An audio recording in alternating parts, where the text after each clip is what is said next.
November 24th, 1945. The 66666 Ranch Supply Outpost, Texas. The silence in the mess hall was heavier than the cast iron skillets hanging on the wall. Outside, the wind howled across the dry plains, but inside, the air was thick with the scent of boiled beef, lemon zest, and an unfamiliar tang of capers that seemed alien in this land of dust and sagebrush. Helga tightened the strings of her apron, the rough fabric digging into her waist. She felt Greta, the youngest of their group, trembling beside her near the serving counter. "Do not look at their boots," Helga whispered in German, her voice barely a breath. "Look only at the plates." A tall foreman, his face weathered like old leather, stepped up to the line. He did not hold a tray. He held his hat in his hands, his knuckles white. He looked down at the steaming white sauce covering the meat, so different from the charred steaks these men were used to. The room held its breath. The no fraternization sign on the pillar seemed to vibrate with the tension. "Is this poison, ma'am?" the foreman asked, his voice low, gravelly. Greta flinched. Helga stepped smoothly in front of the girl, shielding her. She met the cowboy's gaze, her hand instinctively touching the worn, leather-bound recipe book resting on the counter edge, her anchor to a vanished world. "It is Sunday lunch, sir," Helga said, her English accented but steady. "In my home, we do not waste the harvest. We make it into something intended to heal."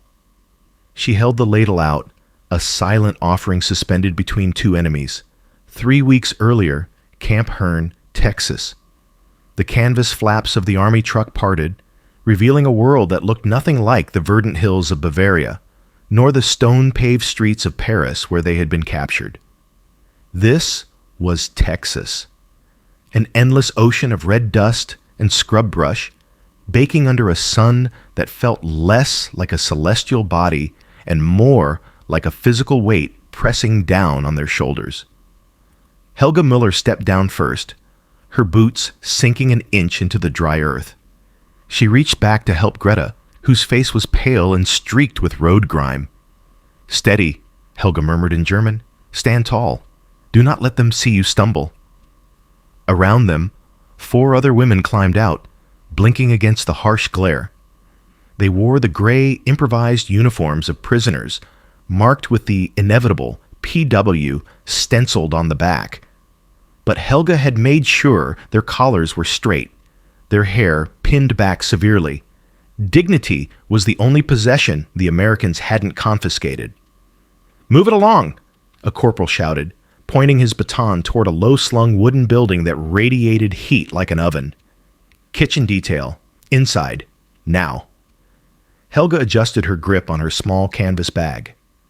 Inside, wrapped in a threadbare wool scarf, was the leather-bound recipe book. It was heavy, filled with her mother's handwriting, scripts of sauerbraten and spätzle that seemed absurdly out of place in this landscape of cacti and barbed wire. They were marched past the corrals. The smell was the first assault, an overpowering stench of cattle manure, sweat, and burning wood. Men in wide-brimmed hats and chaps paused their work, leaning on fence posts to stare. These were not soldiers in uniform. They were civilians, rough-hewn men of the ranch, contracted by the government, but bound by no military discipline. Their eyes were hard. "Krauts!" one man spat onto the dirt, the sound sharp in the dry air. "Wearing skirts." "Watch out, Bill," another drawled, loud enough for the women to hear. "I heard they hide knives in their hair." Helga felt Greta flinch beside her. She squeezed the girl's arm, a silent command to keep walking. Her own heart hammered against her ribs, but her face remained a mask of calm porcelain. She fixed her eyes on the screen door of the mess hall ahead. "We are not here to fight," she told herself, the mantra she had repeated since the surrender. "We are here to survive." They entered the kitchen. It was a cavernous space, dim compared to the brilliance outside, smelling of stale grease and old coffee. Flies buzzed lazily around a pile of unwashed pans in the sink. A large man with a red face and a white apron stained with yellow mustard stood by the stove. This was Mr. Dalton, the camp steward. He looked them over with the scrutiny one might give a lame horse. "I asked for labor," Dalton grumbled to the guard, ignoring the women entirely. "They sent me a sewing circle." "They're all the camp had, Dalton," the guard shrugged, stepping back to the door. "Geneva says you gotta treat 'em fair. But watch your knives." The door slammed shut, leaving the 6 women alone with the steward and the buzzing flies. Helga stepped forward. She did not bow. She did not smile. She simply placed her bag on a clean spot of the counter, the leather book making a soft thud. "We are here to work, Mr. Dalton," Helga said, her English clipped and precise, learned from a British governess in a lifetime that felt a century ago. "Where is the soap? This kitchen, it is not ready for cooking." Dalton blinked, surprised by her voice. He narrowed his eyes, looking from the small woman to the formidable mess of his domain. "Soap's in the closet, Fräulein," he sneered, tossing a ring of keys onto the metal table with a clang. "Dinner's at 1800 hours. Don't poison my boys, or you'll wish you were back in a holding cell." Helga picked up the keys. The metal was cold, a stark contrast to the stifling heat of the room. She turned to her terrified companions, her voice shifting back to the soft, firm German of a head nurse. "Greta opens the windows. Maria, water. We begin now." The faucet groaned, spitting a burst of brown, iron-scented water before settling into a reluctant trickle. Helga watched the liquid pool in the deep ceramic sink, swirling with the dust of the Texas plains. The kitchen was a fortress of grime. Layers of solidified grease coated the stovetop like varnish, and the floor was sticky enough to grip the soles of their boots with every step. "There are no brushes," Maria whispered, returning from the pantry. She held up a single, half-dissolved bar of harsh yellow lye soap. "And no rags, nothing but empty sacks." Greta, standing by the prep table, dropped her head into her hands. Her shoulders began to shake. It started as a stifled sound, but soon the sobs broke free, echoing off the stainless steel walls. "I cannot," Greta gasped, sliding down to sit on the filthy floor. "My hands. Look at this place. We are nurses, Helga. We are not this." The other women stopped. The heavy silence of defeat hung in the humid air. They looked at the grease, then at the weeping girl, and finally at Helga. The shadow of Mr. Dalton was likely just beyond the swinging doors, waiting for them to fail, waiting for an excuse to report them as uncooperative. Helga did not comfort Greta immediately. Instead, she walked to the corner of the room, away from the line of sight of the door's small window. She unbuttoned the top of her gray prisoner dress, reaching underneath. "Reap!" The sound of tearing cotton was sharp and loud, cutting through Greta's sobbing. Helga pulled out a long strip of white fabric, the hem of her own slip. She tore it again and again, creating 6 rough squares of cloth. Her face was impassive, though her heart ached for the lost modesty, another small piece of civilization stripped away. She walked back to the group and tossed a piece of white cloth to each woman. She knelt beside Greta, forcing the soft fabric into the girl's clenched fist. "We are not nurses today," Helga said, her voice low but hard as granite. "Today, we are German women, and German women do not live in filth." She stood up, walked to the sink, and plunged her rag into the scalding, soapy water. She moved to the stove and began to scrub. Scrape, swish, scrape. Slowly the others joined her. Greta wiped her eyes with the back of her hand, sniffed, and stood up. She dipped her rag. For the next 3 hours, there was no talk. There was only the stinging scent of lye, the rhythmic friction of cotton against metal, and the sheer force of will. They scrubbed until their knuckles were raw and red. They scoured the ghosts of burnt meals from the griddles. As the sun began to dip lower outside, casting long orange shadows across the floor, the kitchen transformed. The stainless steel no longer looked dull. It gleamed under the overhead bulbs. The leather-bound recipe book remained safe on the corner shelf, no longer resting in dust, but sitting on a surface that was surgically clean.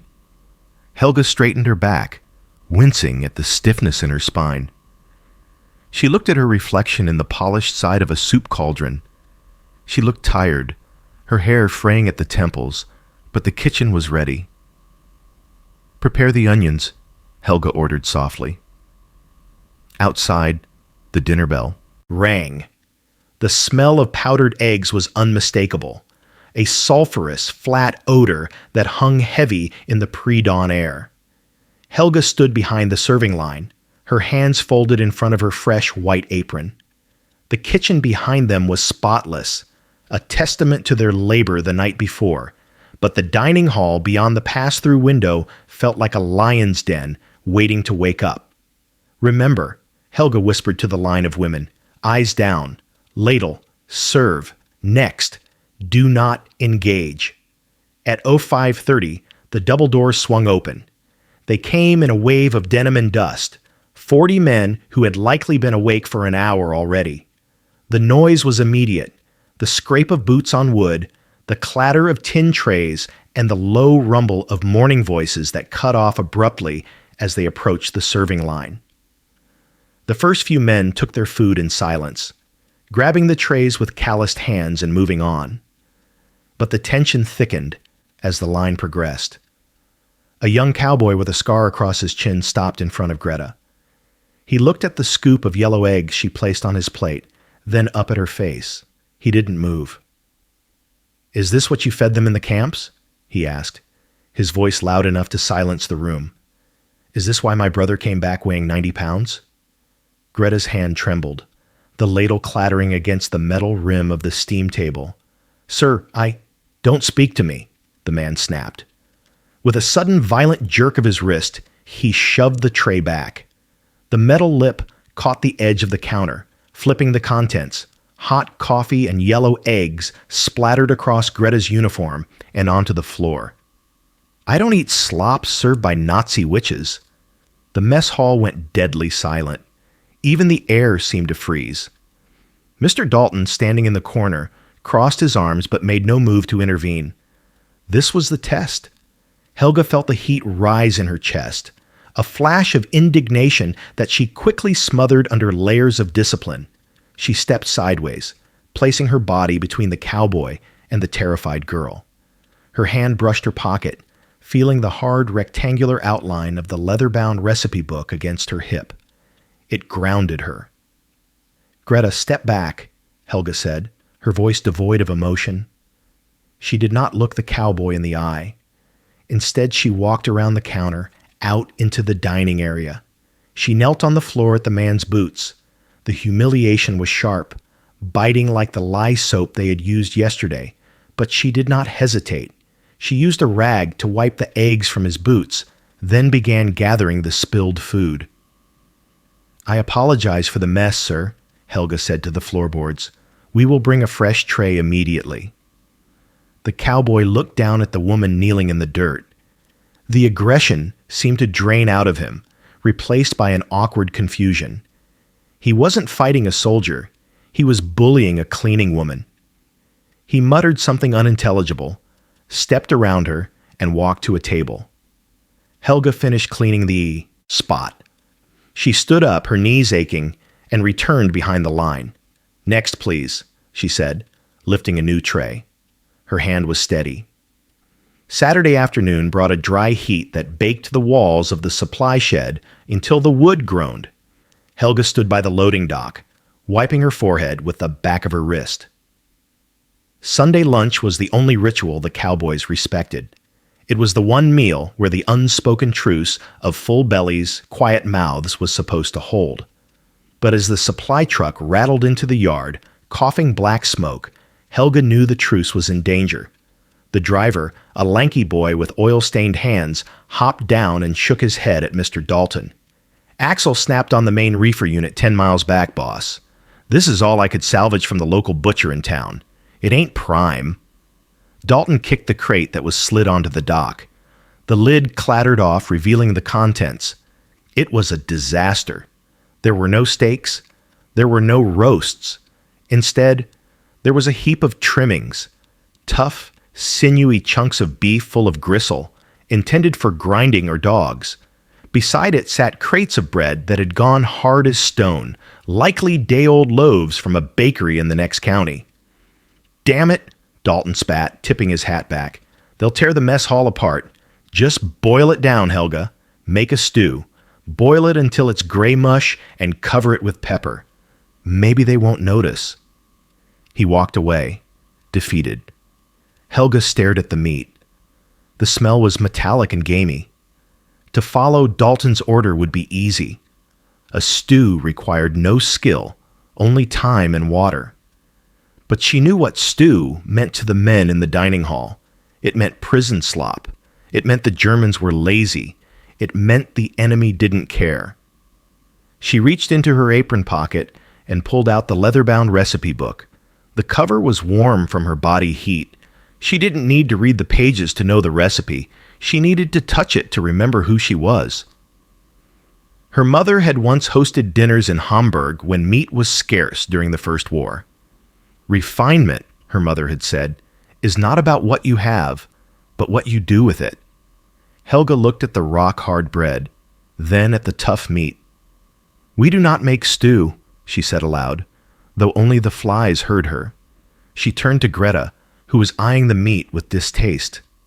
"Greta, soak the bread in milk. Every crust," Helga ordered, her voice sharpening with purpose. "Maria, sharpen the knives. We are going to grind this by hand." "Grind it?" Greta asked, bewildered. "For what? Hamburger?" "No." Helga opened the book to a page stained with a drop of wine from 1938. "Hamburger is for quick frying. This meat is too tough. We will make klops. We will make them so tender they will not believe it came from this animal." It was a gamble. To serve a distinctly German dish, covered in a white sauce, to men who wanted red American steak was dangerous. But serving gray slop was a guaranteed failure. Helga closed the book with a soft snap. She chose the danger of excellence over the safety of mediocrity. The dry storage room was a narrow, windowless corridor located behind the main kitchen, smelling of cardboard, burlap, and the sweet, cloying scent of corn syrup. It was cooler here, hidden from the Texas sun, but the shadows felt predatory. Helga moved quietly between the towering shelves. Her eyes scanned the labels with desperate intensity. Libby's corned beef, Campbell's beans, Domino sugar. Everything was utilitarian, mass-produced, and sugary. There was no vinegar sharp enough, no mustard pungent enough. "Hey, what are you digging for?" Helga froze. Corporal Miller, a young guard who usually spent his shift reading comic books by the door, was leaning in, his hand resting on his holster. "I am looking for seasoning," Helga said, keeping her hands visible. "The meat is old. It needs acid to make it edible. Otherwise, the men will not eat it." Miller snorted. "Salt and pepper is all they get. Don't get fancy, Fräulein." He turned back to his magazine, dismissing her. Helga exhaled slowly. She knew the recipe in her head, the one written in the leather-bound book back in the kitchen. Required a brine, a sharp tang to cut through the heavy cream sauce and the richness of the meat.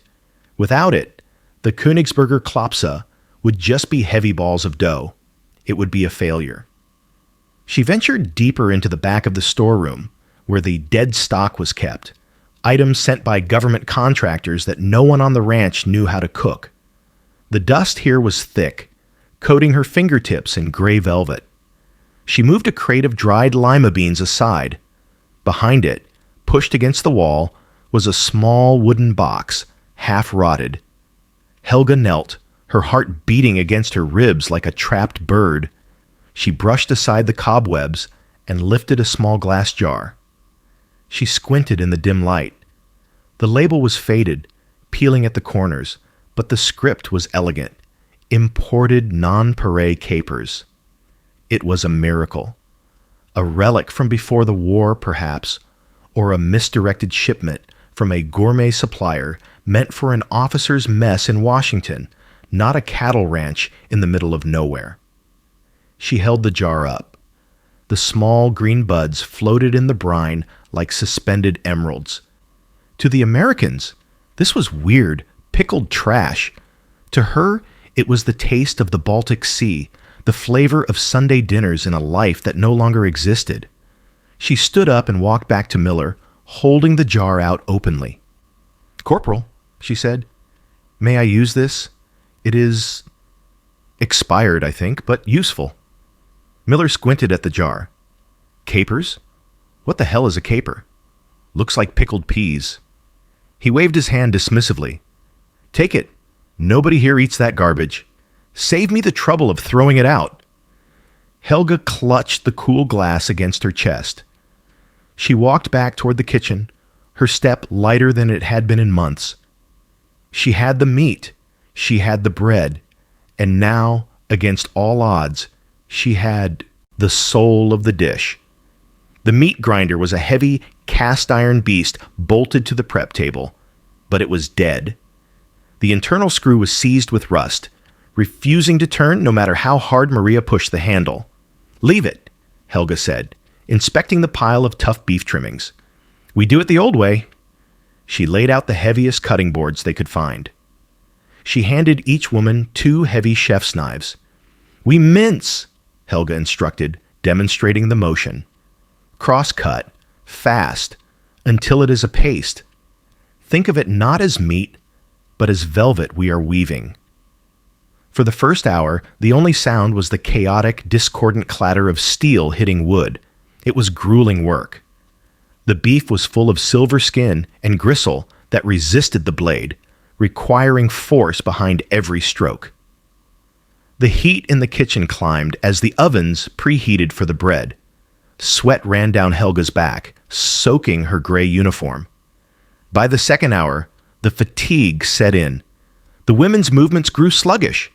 Greta dropped one of her knives, the blade clattering loudly against the floor. She gripped her wrist, her face twisted in pain. "I can't feel my fingers," she whispered. The rhythm of the kitchen was breaking. The pile of meat seemed undiminished. Helga stopped chopping. She looked at the leather-bound recipe book propped open against a jar of flour. The handwriting on the page was spidery and delicate, her mother's hand, describing the texture of the perfect clops. Light as a cloud, it read, never dense. To get that texture, they needed rhythm. They needed unity. Helga picked up her knives again. She struck the board. Tuck, tuck, tuck, tuck. Then, softly, she began to hum. It was not a military march. It was Mussy Den, a simple Swabian folk song about leaving home and the promise of return. Mussy Den, Mussy Den. Her voice was low, vibrating in her chest. She timed her knife strokes to the beat of the melody. One by one, the other women looked up. The familiar tune seemed to dissolve the walls of the Texas ranch, transporting them back to village squares and harvest festivals. Maria picked up the harmony, then Greta. The chaotic noise of the kitchen transformed. The knives began to move in unison. Chop, chop, swipe, chop, chop. The sound became percussive, a driving engine of industry. The pain in their wrists was still there, but it was now shared, carried by the melody that floated above the steam. The meat yielded. The tough fibers were decimated, turning into a fine red mince. Helga watched the transformation. The soaking bread, heavy with milk, was folded in. The eggs were cracked. The onions, sautéed in the precious, rendered fat, were added. With her hands deep in the cold mixture, Helga felt the texture change. It was no longer scrap. It was potential. She shaped the first sphere, rolling it between her palms until it was perfectly round, smooth, and pale. She placed it on the tray and looked at her team. Their faces were flushed, their eyes bright with the endorphins of hard labor and song. "Beautiful," Helga whispered. "Now the water boils." The kitchen had transformed into a steam bath. Huge cauldrons of salted water rolled with a gentle boil, bobbing with the gray spheres of meat. But it was the saucepan on the back burner that was causing the trouble. Helga whisked the roux, flour and fat, until it was a pale gold, then slowly ladled in the poaching liquid. To this, she added the capers, a splash of vinegar found in the back of the pantry, and the last of the heavy cream. The aroma that wafted out of the vents was complex. To a German, it smelled of home, of Sunday comfort. To a Texan cowboy raised on barbecue smoke and fried steak, it smelled wrong. It was sharp, acidic, and pungently sour. "What in God's name is that smell?" The shout came from the loading dock. Corporal Miller, a young guard who usually spent his shift reading comic books by the door, was leaning in, his hand resting on his holster. "It smells like boiled socks in here. You burning something?"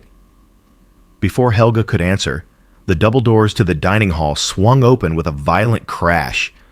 Mr. Dalton marched in. He didn't look happy. The murmurs from the men outside had clearly reached him. "Stop," Dalton barked, walking straight to the stove. He peered into the pot of creamy white sauce dotted with the green capers. He recoiled slightly. "I told you to make stew. This looks like paste. Is this sour milk?" The other women froze, their eyes darting to Helga. This was the moment the editorial cartoons warned about, the sabotage by the enemy cook. Helga stopped whisking. She wiped her hands on her apron and picked up a clean spoon. She did not apologize. She did not explain the history of East Prussian cuisine. She reached for the leather-bound recipe book on the counter, closing it deliberately as if to protect a secret, then turned to the steward. "It is not sour milk, Mr. Dalton," she said, dipping the spoon into the hot sauce. She captured a single caper and a generous amount of the velvet cream. "It is a balance. Fat and acid. It cuts the grease of the beef." She held the spoon out to him. The air in the kitchen seemed to vanish. Dalton stared at the spoon, then at Helga's unblinking blue eyes. He was a man who knew cattle, knew the difference between a sick cow and a healthy one. He looked at the pot again. "If this makes my boys sick," he threatened, leaving the sentence unfinished. He leaned forward and took the spoon. He slurped it loudly, tasting the strange concoction. He chewed the caper. His face contorted for a second, the shock of the sourness, and then his jaw slowed. He swallowed. Helga watched his throat move. She held her breath. Dalton ran his tongue over his teeth. He looked at the pot of gray meatballs, then back at the sauce. The anger in his eyes didn't disappear, but it shifted into something like grudging curiosity. "It's tart," he grunted. He tossed the spoon into the sink with a clang. "Pour it over the meat, and pray they eat it, because if they send it back, you're eating it for the next week." He turned and marched out. Helga exhaled, her knees trembling slightly. She looked at the pot of white sauce. It bubbled gently, a small crater erupting on the surface. "Strain the meatballs," she ordered, her voice regaining its steel. "Service is in 10 minutes. The serving hatch rolled up with a rattle that sounded like a gunshot in the quiet hall. Helga stood at her station, steam rising around her face. In front of her lay the deep metal trays filled with Königsberger Klopse. The meatballs were submerged in the creamy, caper-studded sauce, looking like islands in a white sea. Beside them were mounds of boiled potatoes, dusted with parsley Helga had scavenged from the garden patch. It looked elegant. It looked European. To the 40 men sitting at the long wooden tables, it looked alien. The men lined up. The usual chatter of the lunch hour was absent. They shuffled forward, boots scraping on the floorboards. When the first tray was loaded onto a plate, the cowboy stared at it. He didn't move away. He just looked at the white sauce covering his meat. "What's this?" he muttered. "Gravy's supposed to be brown." Greta, manning the potato station, froze. Her hands shook as she held the spoon. The hostility in the room was a physical weight, pressing against the glass barrier of the sneeze guard. Then, the foreman stepped up. He was a giant of a man, the one they called Big Jim, with a face weathered by decades of Texas wind. He didn't bring a tray. He walked straight to the counter, holding his hat. The room went silent. The wind howled outside, rattling the window panes, but inside, 40 pairs of eyes were fixed on the confrontation. "Is this poison, ma'am?" the foreman asked. His voice was gravel, low and dangerous. He pointed a thick finger at the capers. "Those green things, are they bugs?" Greta whimpered. She took a half step back, nearly dropping the ladle. Helga moved instantly. She stepped smoothly between Greta and the counter, her body becoming a shield. She looked at the foreman. Her hand rested on the cool metal of the serving counter, her fingers brushing the corner of the leather-bound recipe book she had placed there. It was her constitution, her proof of civilization. "It is Sunday lunch, sir," Helga said, her voice steady, projecting to the back of the room. "In my home, we do not waste the harvest. The green things are capers. They are flowers, pickled flowers." "Flowers!" The foreman raised an eyebrow. "You feeding us flowers and boiled hamburger?" "We are feeding you the best we have," Helga replied, not breaking eye contact. "It is intended to heal, not to harm." She picked up a small sample plate she had prepared. She held it out to him. It was a breach of protocol. Prisoners did not hand-feed supervisors, but the ritual of the kitchen superseded the rules of the camp. The foreman looked at the woman, then at the plate. He saw the worn fabric of her uniform, the red, scalded skin of her hands from the boiling water. He saw the pride that refused to bow. Slowly, he reached out. He took a fork from the bin. He speared a meatball coated in the rich white sauce and put it in his mouth. Helga stopped breathing. Greta closed her eyes. The foreman chewed. The room waited. He swallowed. He paused for a long second, his face unreadable. Then he looked at Helga. "It ain't poison," he announced to the room, his voice booming. He slid his tray forward. "Fill it up and give me extra potatoes." The sound of 40 men eating is usually a chaotic percussion of scraping metal and chewing, a race to consume calories before the whistle blows. But today, the rhythm was different. It was slower. Helga stood behind the sneeze guard, her hands clasped tightly in front of her apron. She watched as the trays moved from the counter to the tables. She watched the men cut into the clops. The meatballs offered no resistance to the forks. They fell apart, tender and steaming, coating themselves in the rich, tart sauce. "It's soft," a young hand whispered to his neighbor, the surprise evident in his voice. "Like Mama's meatloaf, but fancy." The neighbor, a weathered man with a face like dried bark, didn't answer. He was too busy using a piece of bread to mop up the white sauce, ensuring not a drop of the caper brine was left behind. The tension that had filled the room like pressurized gas began to leak away, replaced by the heavy, satisfied atmosphere of a Sunday meal. The smell of the capers, once alien and suspicious, now seemed to embrace the hall, cutting through the dust and cattle stench. Helga felt a knot in her stomach loosen. She glanced down at the leather-bound recipe book on the counter. The page for Königsberger Klopse was speckled with a tiny dot of white sauce from the ladle. She didn't wipe it off. It was a battle scar, a mark of victory. Then, a movement caught her eye. An older cowboy, one who had glared at them with particular venom during the breakfast service, stood up. He walked back toward the serving line. He held his empty tray. Greta stiffened, her eyes darting to Helga. Was he coming to complain? To demand why there was no steak? The man stopped in front of Helga.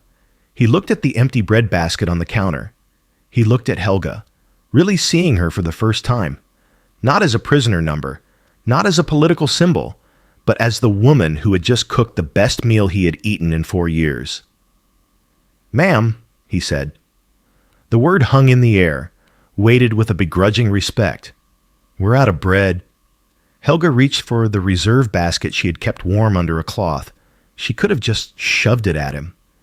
Instead, she picked it up with both hands and held it out. "Here is fresh bread," she said softly. The cowboy took the basket. He paused. He touched the brim of his hat, a microscopic gesture, barely an inch, but in Texas, it was a salute. "Thank you," he muttered. "Please. Thank the others." He turned and walked back to his table.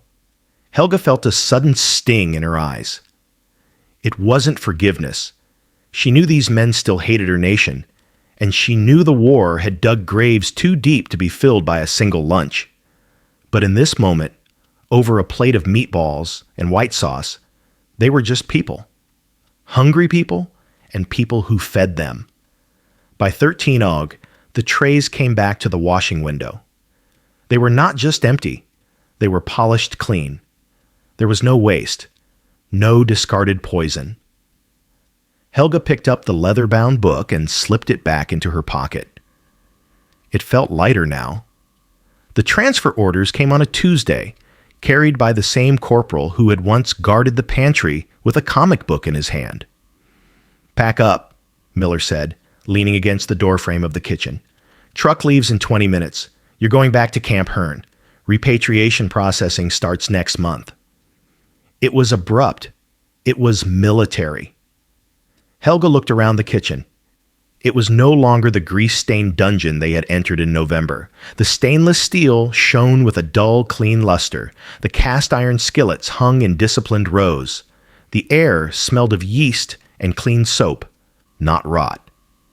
"Leave the aprons," Helga instructed the women. "Take only what is yours." They moved efficiently, gathering their small bundles.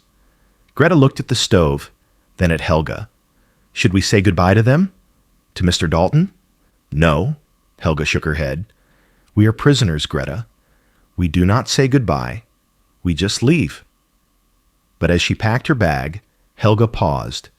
She pulled out the leather-bound recipe book. The edges were more frayed now than when she arrived, worn down by the friction of her pocket and the Texas grit. She opened it to the page heavily stained with sauce. Königsberger Klopse. She hesitated. Then she took a piece of brown butcher paper and a pencil stub.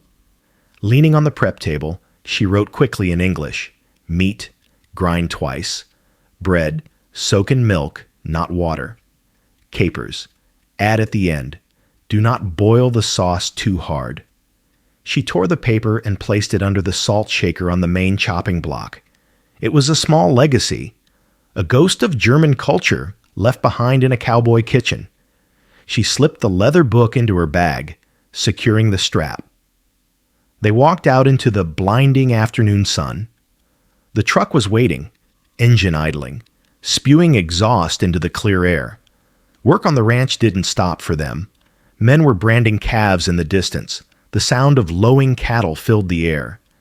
But as the women climbed into the back of the canvas-covered truck, the activity near the barn slowed. Mr. Dalton stood on the porch of the mess hall. Beside him stood the foreman, Big Jim. They didn't wave. That would have been fraternization. That would have been treasonous. But as Helga gripped the metal rail of the truck bed, looking back, Big Jim stopped coiling his rope. He looked straight at her. Slowly, deliberately, he reached up and touched the brim of his hat. He nodded once. It was enough. The truck jerked forward, gears grinding. The distance between them grew. The figures of the men shrank, then blurred into the heat haze. The red dust of Texas rose up in a cloud, swallowing the ranch, the kitchen, and the secret recipe left on the table. Helga sat back on the hard wooden bench. The leather-bound book rested on her lap, heavy with memories of home, but now lighter for having shared its burden. She looked at Greta, who was wiping dust from her eyes. "We go home now?" Greta asked. Helga looked at the endless horizon, not so different from the plains of Europe, yet a world away. "Yes," Helga said, closing her eyes as the wind caught her hair. "But we left something good behind,